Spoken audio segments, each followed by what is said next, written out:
Mistrial. It's not official yet, but we have the first bit of evidence that this thing is going to get a mistrial based on a leak on Facebook. I have the documents here, and this is going to break Alvin Bragg and Juan Merchon's hearts, and that's a good thing. Welcome to Doug in Exile. This is where the happy patriots are. As we watch this, the Trump felony under scrutiny. Now, this is from a legal letter that Juan Merchon was required to send out to both the prosecutors and the defense.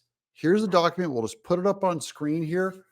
This is from the Supreme Court of the state of New York, from the desk of Juan M. Merchon, the Court of Claims. This was sent via email, sent today. Todd Blanche, Esquire, and ADA Joshua Steinglass. Dear counsel, today, the court became aware of a comment that was posted on the Unified Court System's public Facebook page, which I now bring to your attention. In the comments, the user, quote, Michael Anderson, unquote, states, quote, my cousin is a juror and says Trump is getting convicted. Thank you, folks, for all your hard work with a heart, unquote. Now, this is going to open up an investigation. I only know this much. Remember, Mark Zuckerberg owns Facebook. They could find out this Michael Anderson guy who posted this.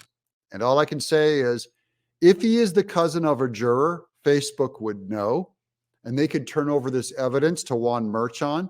So Zuckerberg, who's a Democrat, if he finds this is legit, he will bury it and say, we will not look at our users' messages. We will not spy on our users. But if this guy is a fraud, and if he's a fake, and if this is just a troll, then Zuckerberg will say, we're going to investigate this message, and they'll go back and find and prove that he wasn't a cousin of one of the jurors. That's my theory. It's a weird theory, but I mean, I think it's dead on. This is how these people act. Let's continue on this letter. The comment, now labeled as 1 week old, responded to a routine UCS notice posted on May 29th, 2024, regarding oral arguments in the 4th Department of the Appellate Division, unrelated to this proceeding.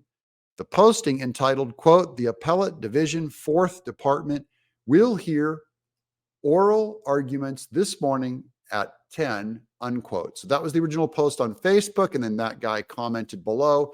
This was before oral arguments were finished. This was before they were supposed to, this whole case was supposed to go down. And the comments are both viewable at, and there's the facebook.com/ in the New York courts. So that's what Juan Merchon sent. This is very truly yours, Juan Merchon, Judge, Court of Claims. So he has signed this official document, and this went out all over the internet. And the first thing we all said is, this is a mistrial. So this is exactly the kind of thing, if proven legit or reasonably legit, that someone was talking about how they were going to rule before they heard all the evidence, this will get thrown out as a mistrial. This is exactly the kind of stuff that a lawyer needs. The prosecution, the defense for Trump is going to be all over this thing, and they could end this whole court case. Trump would no longer be a felon. There would no longer be a sentencing period to go to jail. They would have to retry this whole case, maybe even change venue, and certainly they would go with all new jury. And so we start over, and the defense for Trump would know the exact tactics the prosecution's going to do, and do much better. So this is good news. Alvin Bragg is sweating and crying right now in his sleep. Good news for Trump. Once again, fate, God, reality. Anytime the news happens to come out for Trump, I'm celebrating. I'm loving it. I'm Doug in Exile.